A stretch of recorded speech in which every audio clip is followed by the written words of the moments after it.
How's it going, everyone? This is Stretch22. Today I'm going to be talking to you about the Heroic game mode in Marvel Champions. This is the game mode on which I play all of the games on my channel, so I thought it would be interesting to talk about kind of why that is, why I enjoy it so much.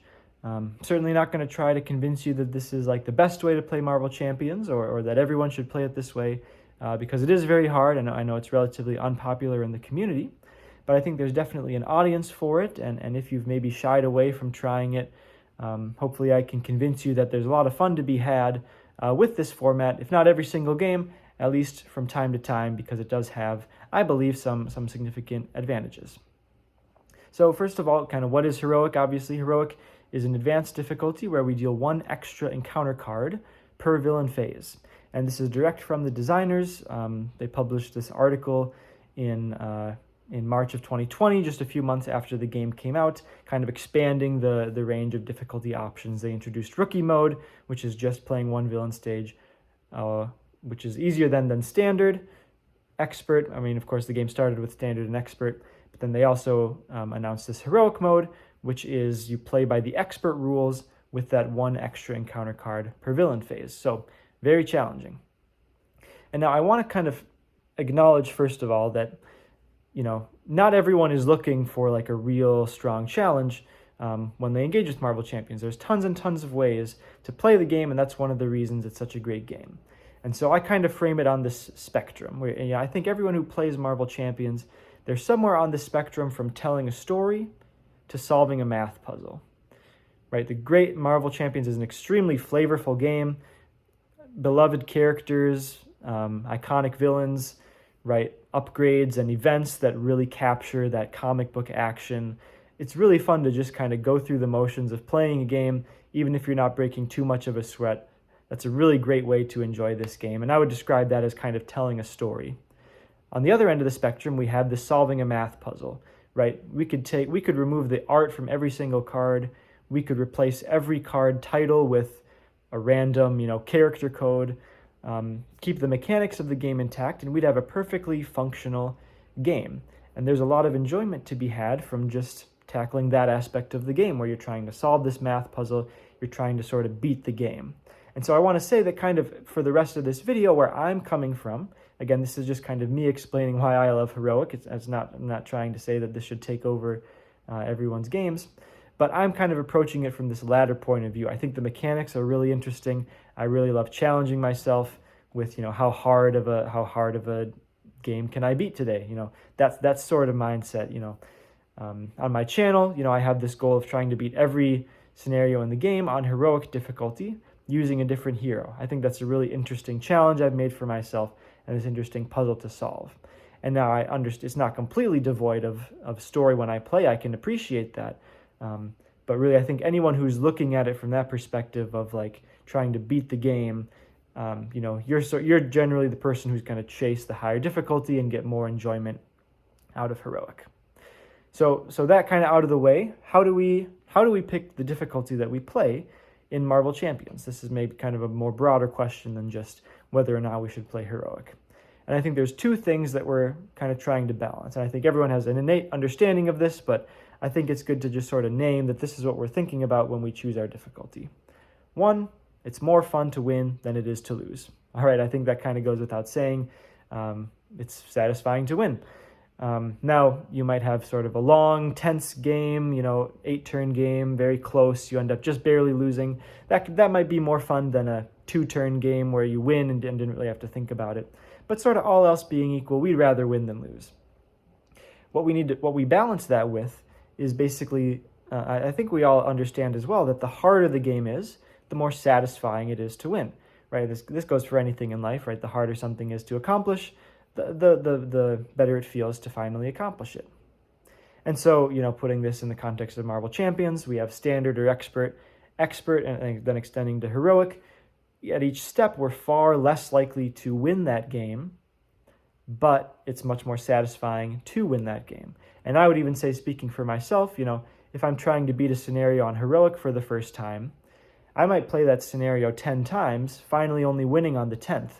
I would say that is more cumulative fun than just crushing it 10 times in a row on Standard, right?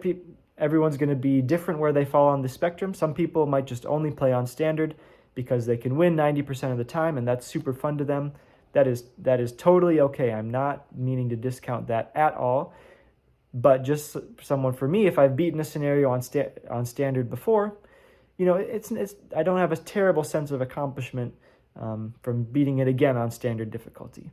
And again, back to the story narrative, we might be trying a new hero for the first time. We might have just watched, a Marvel movie that has these characters in it, and so we want to do that battle. There's tons of reasons to play the game, but at least from that math puzzle perspective, once we've played a scenario on standard, we want to advance to expert. If we can beat it comfortably on expert, heroic is kind of the next logical step. And I think heroic really hits this sweet spot where if you really work towards it, you've got, you probably need a decent sized collection. You've been playing the game for a while. Maybe you've been playing other card games for a while. You kind of have good mechanical understanding of games.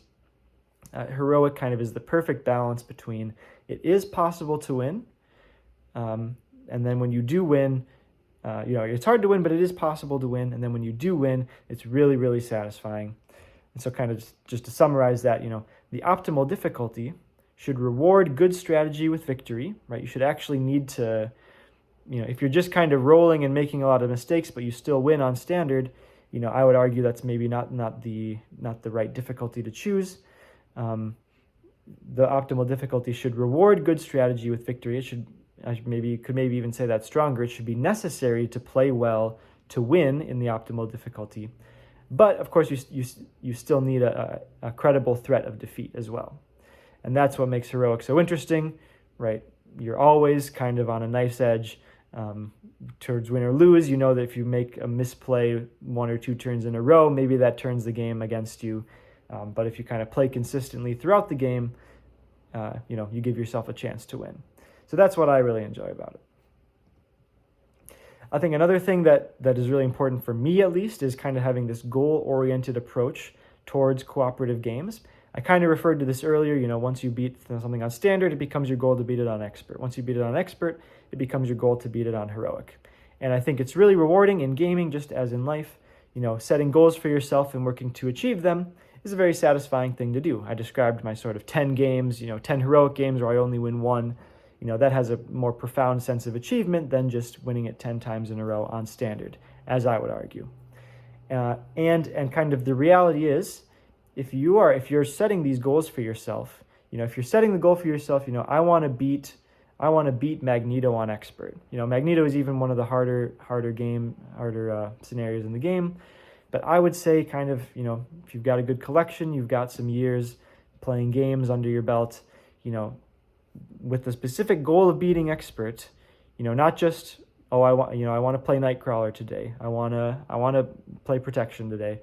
If your goal is to build your deck to win on expert, it's ultimately not that hard of a goal to achieve. And I know that, I hope I don't sound too kind of elitist saying that. I've seen this sentiment enough online that I think enough people agree. And I'm actually going to get into some numbers here as to why that is.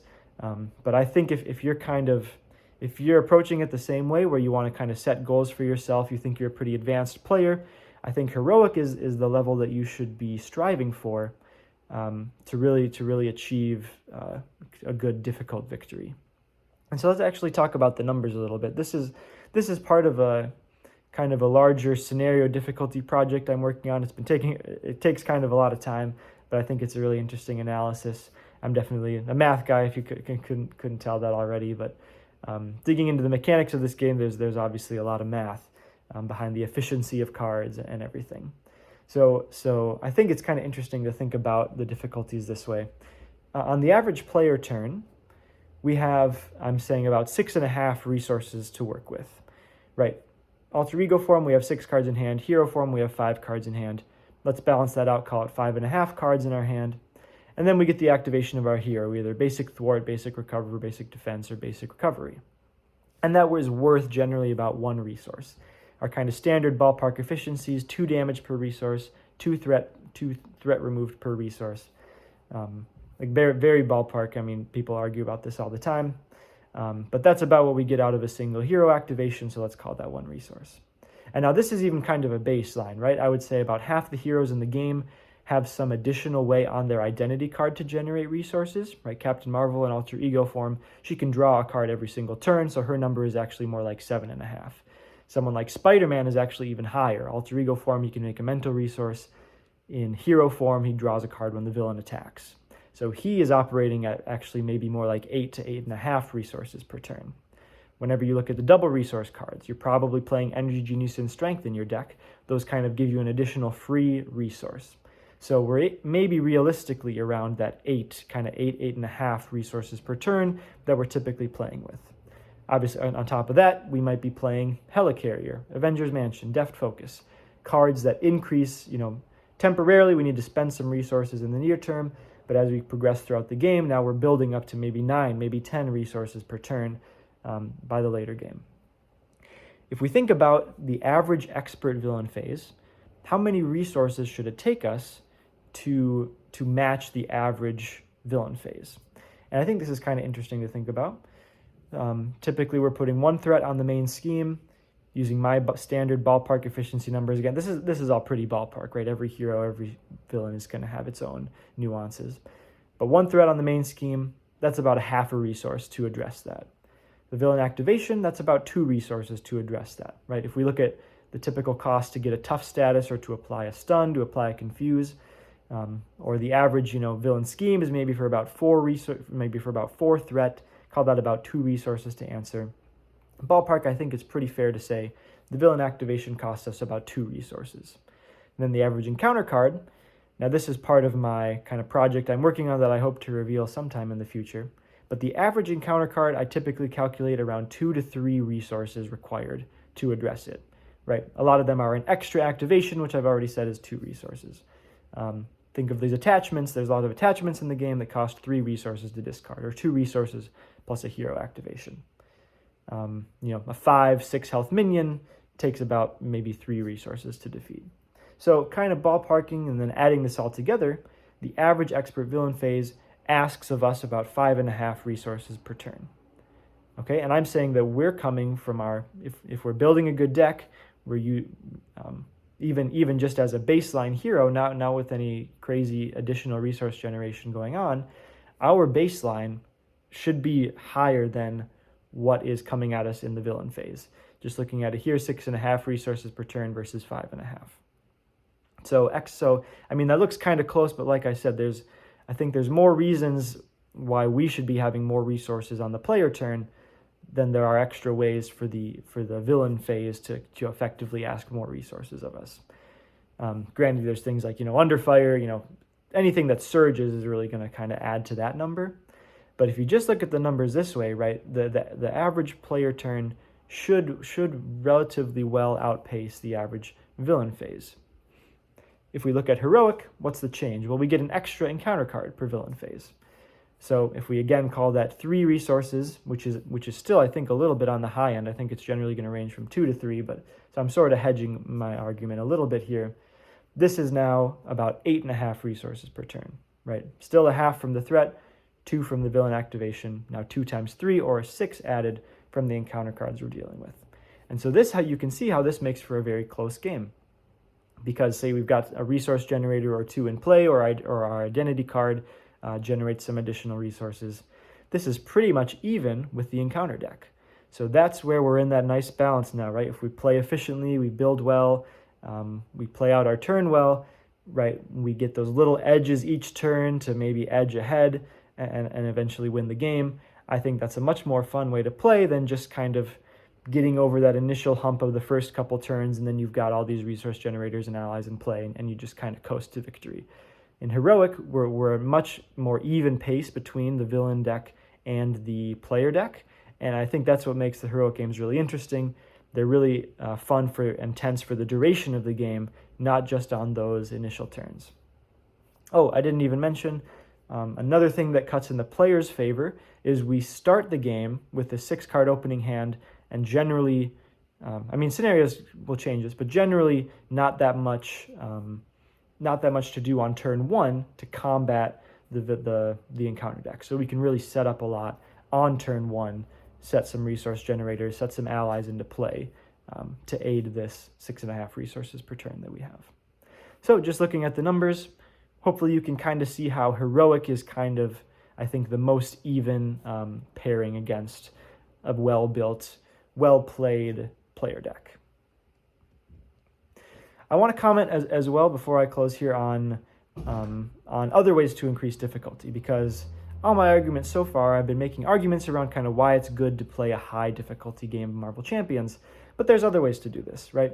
The most commonly referred to are Standard 2 and Standard 3, right? I think these have been pretty good design additions to the game, right? The more modular the game is, I think the more likely people are going to find the best way to play for themselves. And, to be completely honest, I just haven't played them that much. I know there's people who enjoy them. There's absolutely nothing wrong with adding difficulty this way. The case I will make for heroic is that by the difficulty coming from extra encounter cards, it's really letting the scenario shine. It's the extra difficulty is coming from the scenario that you're playing. Whereas in Standard 2, we have this formidable foe setup card, which gives the enemies steady and this acceleration icon, and a bunch of really brutal surge treacheries and stuff that come. So in Standard 2, right, a lot of the difficulty is coming from this permanent setup card and these surge cards that appear in the Standard 2 modular set. Similarly for Standard 3, it's your nemesis. And I think if you're engaging with this game in a way that you want to play every scenario on a really high difficulty, you're going to get a lot more variety from the heroic mode than you are from the Standard 2 mode. Right? In Standard 2, you're afraid of the Standard 2 cards. In heroic mode, you're afraid of the quantity of cards, but they're all kind of the original scenario cards. So as I try to play all these games on heroic difficulty, I'm getting a lot more variety and really, really being able to play out the entirety of these scenarios, which I think is more enjoyable than just being afraid of these Standard 2 cards every game. Again, nothing wrong if this is the way you prefer to play, but that's just my perspective and kind of my defense of heroic. A few other things here, there's obviously other modular sets that are harder. Throw the Wrecking Crew in there, throw the Reavers in there. Those are going to be harder than Bomb Scare. But I kind of had the same argument there. It's a very fun thing to do, great way to add variety to your games, but I still just enjoy the heroic mode. A couple other ways that I've seen online a little bit, a lot of the fun comes from kind of having this even balance between the player deck and the encounter deck. And so rather than make the scenario harder, you can always make your own deck weaker. That's a fine approach. There's certain strategies which I would be completely honest and say aren't super viable in heroic. But if you have a lot of fun playing those strategies, even if it's a weaker deck, you can still play against expert and have a really close game. I saw a comment on Reddit that I thought was interesting, there's people who play kind of with the randomizer, and that adds sort of a difficulty in the sense that you don't have much control over, you've got to play the hand you're dealt with, you randomize your scenario, your hero, your modular sets, and so that kind of sets up an interesting challenge. I can definitely see the appeal of that. Again, just not what I'm doing, but I think that's a good way to increase difficulty while maintaining some variety in your game as well. Okay, one last sort of critique that I've seen online before. I know a lot of people really hate Surge. Like, Surge is one of the most frustrating things in the game. And isn't heroic just kind of Surge, right? You're getting the second encounter card every turn. And I kind of have a small rebuttal to that. I think I as well, I'm not a huge fan of Surge. It kind of makes some sense from a design perspective to add difficulty, but I think the real fundamental frustration with Surge is that it surprises you with extra encounter cards, as opposed to heroic, where obviously you're getting more encounter cards, but you sort of know that that's what you're going to get because you've chosen to play heroic. You're going to get your 2 encounter cards per turn.